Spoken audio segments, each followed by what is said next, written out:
Olá, amigos e irmãos, sejam bem-vindos ao canal. Francisco Carvalho aqui, hoje 19 de novembro. Gente, hoje é considerado o Dia da Bandeira. A nossa bandeira é linda, eu acho muito bonita a nossa bandeira, né? O contraste das cores, o layout, o design, acho muito bonita. Não sei como que tem brasileiro que queima a nossa bandeira. Hoje eu vou pregar a palavra de Deus e vou pregar na carta de Paulo aos Tessalonicenses, no capítulo 1. O capítulo 1 inteiro. Se você ainda não está inscrito aqui no canal, se inscreva, deixe o sino ligado para receber as minhas postagens. Deixe o seu like e compartilha com pelo menos 3 pessoas aí das suas redes sociais, dos seus contatos. Paulo, Silvano e Timóteo, a igreja dos Tessalonicenses, em Deus nosso Pai e no Senhor Jesus Cristo, graça e paz a vós outros, da parte de Deus e do nosso Senhor Jesus Cristo. Irmãos, cumpre-nos dar graças a Deus no tocante a vós outros, como é justo, pois a vossa fé cresce sobremaneira e o vosso mútuo amor de uns para com os outros vai aumentando a tal ponto que nós mesmos nos gloriamos de vós nas igrejas de Deus, à vista da vossa constância e fé em todas as vossas perseguições e nas tribulações que suportais, sinal evidente do reto juízo de Deus, para que sejais considerados dignos do reino de Deus, pelo qual, com efeito, estáis sofrendo, se de fato é justo para com Deus que ele dê em paga tribulação aos que vos atribulam, e a vós outros, que sois atribulados, alívio juntamente conosco, quando do céu se manifestar o Senhor Jesus com os arcanjos do seu poder, em chama de fogo, tomando vingança contra os que não conhecem a Deus e contra os que não obedecem ao Evangelho de nosso Senhor Jesus. Estes sofrerão penalidade de eterna destruição e banidos da face do Senhor e da glória do seu poder, quando vier para ser glorificado nos seus santos e ser admirado em todos os que creem naquele dia, porquanto foi crido entre vós o nosso testemunho. Por isso, também não cessamos de orar por vós, para que o vosso Deus vos torne dignos da sua vocação e cumpra com poder todo o propósito de bondade e obra de fé, a fim de que o nosso Senhor Jesus seja glorificado em vós e vós nele, segundo a graça do nosso Deus e do Senhor Jesus. Amém. Neste capítulo 1 da primeira carta de Paulo aos Tessalonicenses, aparecem aqui os 3 principais agentes, dos quais eu quero mencionar aqui, que são aqueles que estão escrevendo a carta, aqueles que vão recebê-la e o terceiro agente, aqueles que não fazem parte do grupo que vai receber a carta. Os que estão escrevendo a carta, Paulo, Silas e Timóteo. Timóteo havia retornado de Tessalônica, trazendo um relatório ao apóstolo Paulo. O apóstolo Paulo havia, algum tempo atrás, constituído a igreja na cidade de Tessalônica e tinha deixado Timóteo para conduzir a igreja, conduzir os trabalhos eclesiásticos naquela cidade, em Tessalônica, nesta ocasião, Timóteo retorna ao apóstolo Paulo, que se encontrava em Coríntio, na cidade de Coríntio, trazendo um relatório, e então Paulo, juntamente com Silas e o próprio Timóteo, passam a escrever uma carta, a qual seria levada pelo próprio Timóteo ao retornar à igreja em Tessalônica. E eles, então, escrevem esta carta, e é muito interessante porque, logo no início, eles consideram algumas coisas importantes na vida daquela igreja, na vida daqueles irmãos ali da igreja de Tessalonicense. E a primeira questão que eles consideram é que eles dizem: nós damos graças a Deus em relação a vocês. A gente dá graças a Deus pela igreja aí em Tessalônica. Damos graça mesmo, de todo o coração. No verso 3, a gente dá graça, mas por que nós damos graças? Não é por qualquer coisa, não é por coisas pequenas, por coisas grandiosas que vocês têm feito. Nós damos graças, e é justo que nós demos graças a Deus por vocês, porque a fé de vocês é algo extraordinário. A fé de vocês é algo fantástico.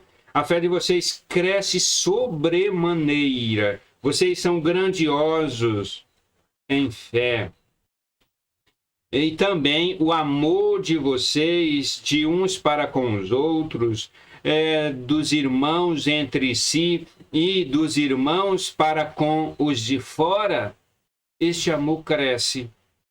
E nós admiramos a fé e o amor que vocês têm e damos graças a Deus porque estes valores, estas coisas têm se mantido entre vocês e têm crescido. Gente, a fé é algo extraordinário. A fé é algo importante na vida dos irmãos. Os irmãos, a igreja, precisa crescer em fé. Nós precisamos crescer em fé. Nós precisamos continuar, não é? Continuar crescendo em fé e em amor durante a trajetória da nossa vida. Nós não podemos estagnar. Às vezes parece que a nossa fé, a fé dos irmãos, cria asas e voa. Às vezes parece que o amor esfria entre os irmãos e também o amor para com os de fora, mas Paulo aqui está elogiando e dizendo: nós damos graças a Deus porque esses dois valores caríssimos ao cristianismo, fé e amor, não têm diminuído, pelo contrário, têm aumentado entre vós. Além de dar graças a Deus pela fé e o amor dos irmãos, no verso 4, eles dizem: nós nos gloriamos de vocês nas igrejas de Deus, por onde nós temos passado, por onde nós temos andado, pregado, as igrejas, as cidades em que nós temos passado, nós temos dado testemunho lá de vocês. Nós nos gloriamos de vocês, nós temos vocês, nós contamos de vocês, a maneira como vocês são, nós realmente usamos vocês como exemplo. Isso é motivo de orgulho para nós, e principalmente para mim, Paulo, certamente, porque foi aquele que instituiu a igreja ali em Tessalônica, e a igreja era constituída ali de judeus, judeus piedosos, judeus religiosos, judeus tementes a Deus. Também era constituída de pessoas ricas, haviam mulheres muito ricas ali na região e eram membros da igreja em Tessalônica. Também a igreja tinha pessoas gregas, né? Pessoas não do judaísmo, elas não eram da cultura judaica, eram gregas de origem, e também se converteram ao Senhor Jesus Cristo e fazia parte da comunidade, fazia parte dos irmãos.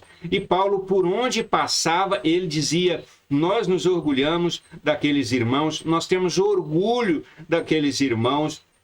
Mas orgulho por quê? Por que nós temos orgulho deles? Porque diante de toda a perseguição, porque diante de todas as tribulações que eles passam, que são duas coisas terríveis na vida do cristão, é tribulação e perseguição. Perseguição tem a ver com o sofrimento que os irmãos sofrem por seguirem, por pertencerem a Jesus Cristo e por defenderem os valores do Senhor Jesus Cristo e por causa da fé que tem no Senhor Jesus. E no caso aqui dos cristãos, Paulo diz: nós temos orgulho de vocês, porque vocês superam muito bem as tribulações e vocês também estão superando a perseguição, as perseguições, e vocês não têm desanimado,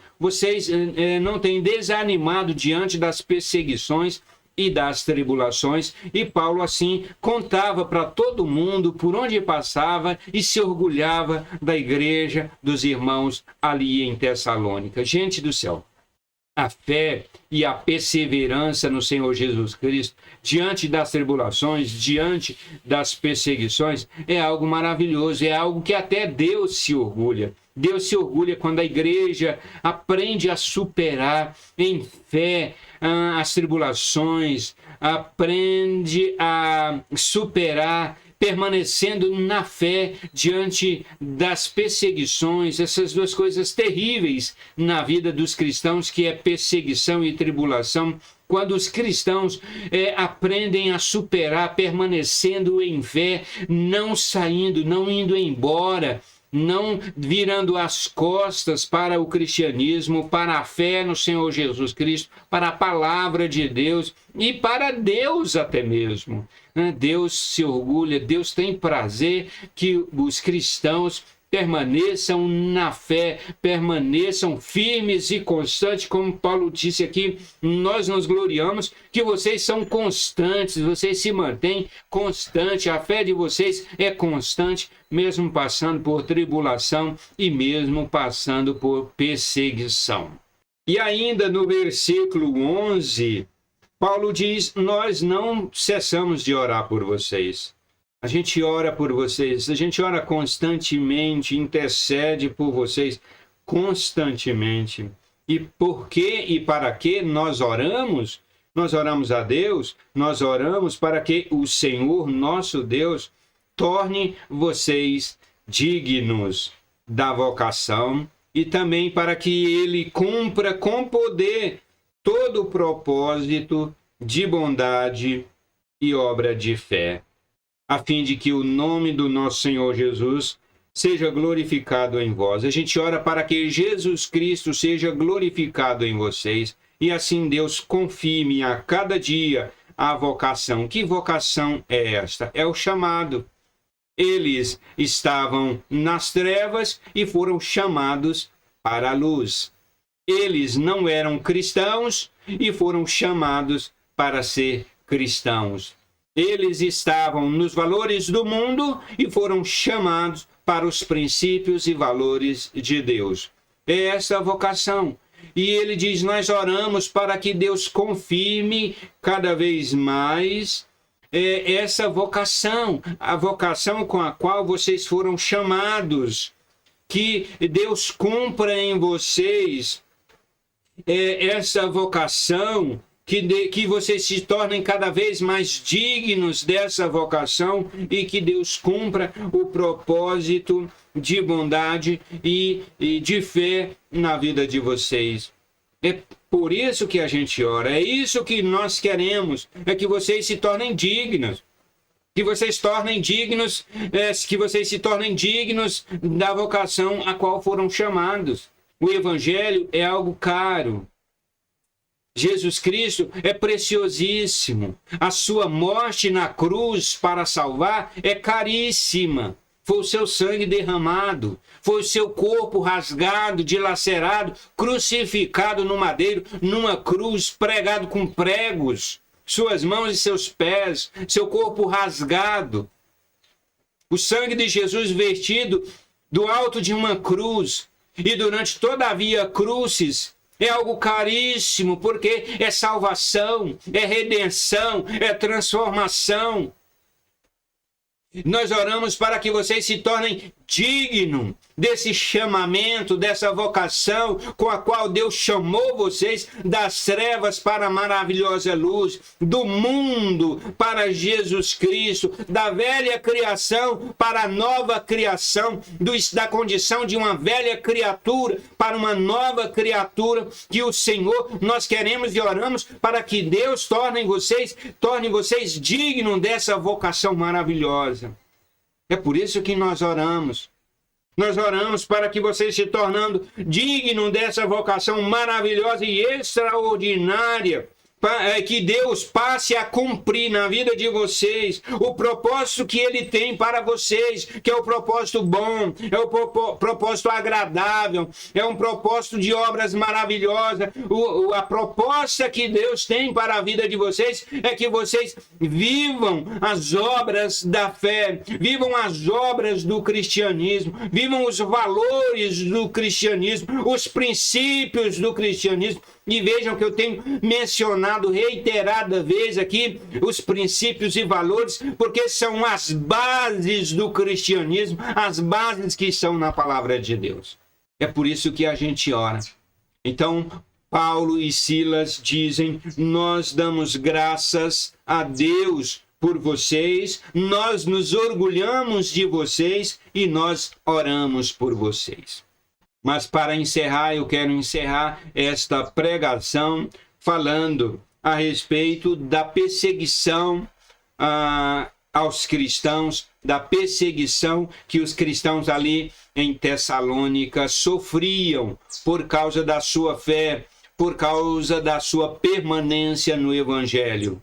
Minha gente, os irmãos ali em Tessalônica, a igreja em Tessalônica, sofria perseguição. Os cristãos ali sofriam perseguição. Aliás, os cristãos de todos os tempos, em todos os lugares, sofrem perseguição por causa do Evangelho e por causa da sua fé, permanência em fé e defesa dos valores de Jesus.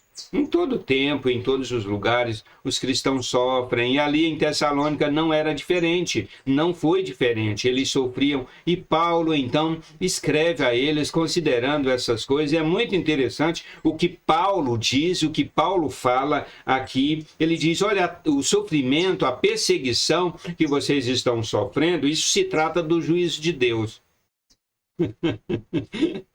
Esse é o consolo que Paulo dá aos irmãos ali. A tribulação, ou melhor, a perseguição que vocês estão sofrendo por parte daqueles que não gostam do Evangelho, que odeiam Jesus, isso se trata do juízo de Deus. Como assim o juízo de Deus? Ele diz no verso 5, sinal evidente do reto juízo de Deus, para que sejais considerados dignos do reino de Deus, pelo qual, com efeito, estáis sofrendo. Gente, sofrer perseguição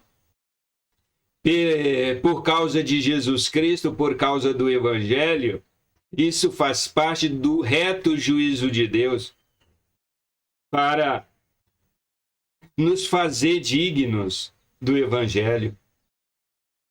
O Evangelho de Deus, o Evangelho de Jesus Cristo, viver o Evangelho de Jesus Cristo, viver a palavra de Deus, não é um mar de rosas. E quem for vocacionado, quem for chamado para viver o Evangelho de Jesus Cristo, terá que passar pelas perseguições por causa do próprio Evangelho. Isso faz parte do juízo de Deus, para tornar aqueles que sofrem a perseguição dignos do Evangelho, mas também para que o Senhor Deus, em Jesus Cristo, na gloriosa vinda de Jesus Cristo, possa retribuir àqueles que perseguiram a igreja, os cristãos, os homens e as mulheres de Deus, conforme eles merecem. Como diz o verso 6, se de fato é justo para com Deus, que ele dê em paga tribulação aos que vos atribulam. A vocês que são atribulados, a vocês que são perseguidos, alívio, ele vai dar alívio na sua vinda. Quando ele vier nas nuvens com os seus arcanjos, com os arcanjos do seu poder, ele vai dar alívio ao sofrimento, à perseguição com que vocês são perseguidos e atribulados, e vai dar a paga, a reta paga, a retribuição devida aos que perseguem vocês. Quando ele vier em chamas de fogo, quando ele vier, o Senhor Jesus Cristo vier em chamas de fogo do seu juízo, ele vem tomando vingança contra os que não conhecem a Deus, versículo 8. Contra os que não obedecem ao Evangelho de nosso Senhor e Salvador Jesus Cristo. Está escrito, irmãos, aqui no verso 8. E aqui é a palavra de Deus. Não adianta querer esconder, eu não vou esconder de vocês essa verdade. E eu estou aqui neste vídeo, e certamente muitas pessoas hão de ver esse vídeo e assistir esse vídeo, tanto agora no presente como no futuro, talvez até mesmo quando eu não estiver mais aqui nessa terra. Mas eu não posso deixar de me calar e deixar de falar essa verdade, que o Senhor Jesus virá em chamas de fogo, e ele vem em chamas de fogo justamente para trazer vingança, a vingança de Deus contra aqueles que não conhecem a Deus e não obedecem ao Evangelho do Senhor. Estes, verso 9, sofrerão penalidades eternas, penalidades de eterna tribulações, vão ser banidos da face do Senhor e da glória do seu poder. É triste, mas é verdade. É triste, mas vai acontecer. É triste, mas nós não podemos nos calar. Eu não posso me calar e deixar de falar essas coisas que são presentes aqui no texto, o qual eu estou pregando. É necessário pregar juízo. E o juízo que Paulo está dizendo, o reto juízo de Deus, quando Jesus Cristo vier com os seus arcanjos, vier em poder e glória, vier em chamas de fogo para tomar vingança, vier em chamas de fogo para trazer vingança aos que não temem a Deus e não obedecem ao Evangelho, e trazer consolação àqueles que sofreram perseguição por causa do Evangelho. Eu não posso deixar de falar estas coisas, para que você saiba. Você que persegue os cristãos, você que odeia os cristãos, você que persegue a igreja, odeia Jesus Cristo, você não suporta os cristãos porque eles valorizam, eles prezam pela palavra de Deus, pelos valores de Deus. Você que persegue a igreja, o Senhor Jesus Cristo virá. Ele virá com juízo, com reto juízo.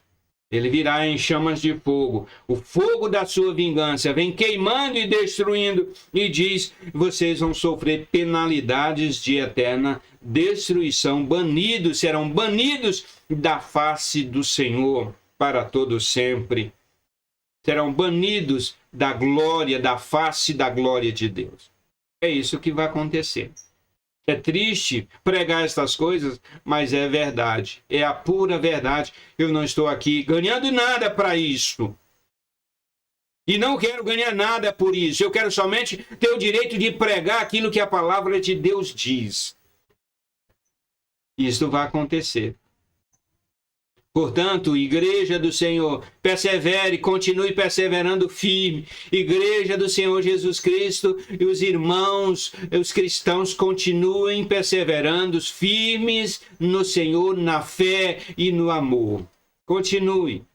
E os que perseguem a igreja do Senhor, os ímpios, os que não obedecem a Deus e seu evangelho, que continuem assim, que continuem no seu mundo.